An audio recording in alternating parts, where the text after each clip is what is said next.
High বন্ধুরা, তো দেখো আমি একটা উপকরণ নিয়ে চলে এসেছি তেল বানানোর।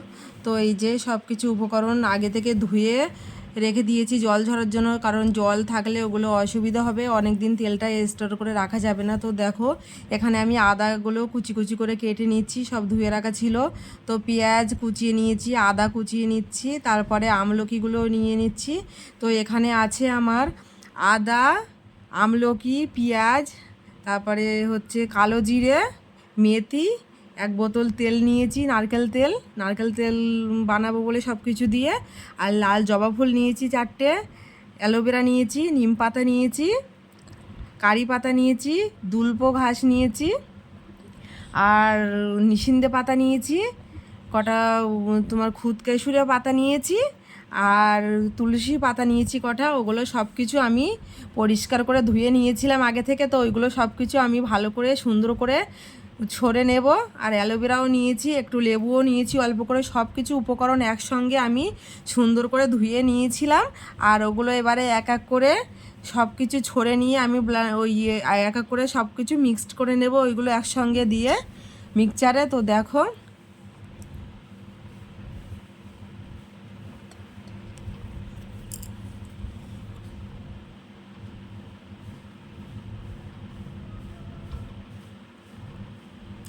তো সব কিছু এক এক করে ছড়ে নিচ্ছি এগুলো ডাল থেকে।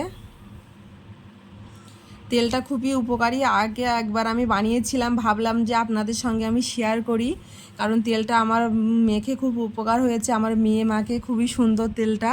তো চুলের গোছ হবে এবং চুলটা কালো হবে, আর চুলটাও শক্ত হবে প্রচুর পরিমাণে।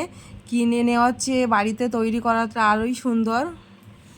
তো সব কিছু উপকরণ বাড়িতে ঘরোয়া উপকরণ দিয়ে বানিয়েছি, যা যা বাড়িতে ছিল, আর কিছু জিনিস কিনে এনেছি। তো দেখো সব কিছু আমি মিক্সড করে নেব একসঙ্গে দিয়ে ওটাকে সুন্দর করে। তো যখনই আমি এই জিনিসটাকে তেলে দেব, তখনই ওই জিনিসটা আমার আস্তে আস্তে পুরো গ্যাসটা পুরো লোতে রাখতে হবে, জোরে দিলে পুড়ে যাবে। তো আস্তে আস্তে ওটা যাতে না পুড়ে যায়, ধরে যায়, নিচে না লেগে যায়, ওই কারণে আস্তে আস্তে তেলটা আমার করতে হবে। তো সব সময় নাড়তে হবে। আর যখনই তেলটা হয়ে যাবে তখনই বোঝা যাবে যে একটা স্মাইল, সুন্দর একটা সেন্ট বার হবে। আর ওই এর কালারটা একটু চেঞ্জ হয়ে যাবে, পোড়া পোড়া টাইপের হয়ে যাবে তেলটা। তারপরে এমনি তেলটা ছেড়ে দেবে আর এমনি আলাদা হয়ে যাবে। আর ভালো করে সুন্দর একটা কোনো কিছু দিয়ে একটু ছেঁকে নিলে হয়ে যাবে। একটু সুন্দর করে জিনিসটাকে ছেঁকে নিতে হবে, নিয়ে আর একটু রোদ্রে মাঝে মাঝে দিলে হবে, অনেক দিন পর্যন্ত রেখে দেওয়া যাবে, রেখে রেখে মাখা যাবে। তেলটা খুবই সুন্দর উপকারী, বাড়িতে একবার করে দেখবেন। আমার মুখের কথাই তো কিছু না, বানিয়ে একবার ট্রাই করে দেখবেন।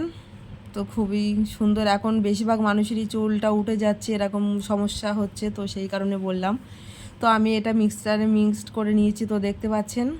তো এই যে সুন্দর করে ওটাকে নিয়েছি, তারপরে এই যে গ্যাসটা জ্বালিয়ে দিয়েছি, দিয়ে তারপরে এই যে তেলটা খুলে আমি ওই দিয়ে দেবো, 1 বোতল তেল পুরোটা দিয়ে দেবো। নারকেল তেলেই বানাচ্ছি, আপনারা যে যে তেল মাখেন সেই তেলটা ইউজ করতে পারেন, আমরা এই তেলটা দিচ্ছি। তো তেলটা পুরো দিয়ে দিলাম 1 বোতল তেল। তো তারপরে ওই যে বাটা উপকরণগুলো ছিল ওইগুলো সব কিছু এক এক করে ওগুলো দিয়ে দেব, দিয়ে পুরো লো মিডিয়ামে রেখে দেবো, পুরো সবসময় নাড়তে থাকবো যাতে তলাটা না ধরে যায়, তাহলে একটা গন্ধটা অন্যরকম হয়ে যাবে আর ওটা সুন্দর হবে না। তো সবসময় নাড়তে হবে। আর যখনই তেলটা হয়ে যাবে, কিভাবে বোঝা যাবে, এমনি ওটাকে বোঝা যাবে যে এই কালারটা চেঞ্জ হয়ে যাবে, ওটা পোড়া পোড়া টাইপের হয়ে যাবে, তখন তেলটা এমনি ছেড়ে চলে যাবে। তো দেখতে পাচ্ছেন এই যে তেলটা স্পষ্টভাবে বার হয়ে গেছে, ওটাকে সুন্দর একটা কোনো কিছু দিয়ে ছেঁকনি দিয়ে ছেঁকে নিতে হবে। তো আমি এই যে একটা কাচের জারি নিয়েছি, ওইটাকে এক এক করে সব কিছু সুন্দর করে করে নেব। তো এটা আমার কাচের একটা বয়ামে রাখলেই বেস্ট। তো একটু মাঝে মাঝে রোদ্দুরে দিতে হবে। তেলটা মাখা খুবই উপকরণ, কারণ নিম পাতা দেওয়া আছে, মানে তিতো, মানে উকুনিরও সমস্যা থাকবে না, যাদের এটা উকুনির সমস্যা এটাও ও কাজ করবে। তো দেখো তেলটা আমার পুরোপুরি রেডি হয়ে গেছে, কতটা তেল হয়েছে, কত সুন্দর কালারটা তেলের বুঝতে পারছেন তো। আর এই যে এইগুলো যেগুলো বাদ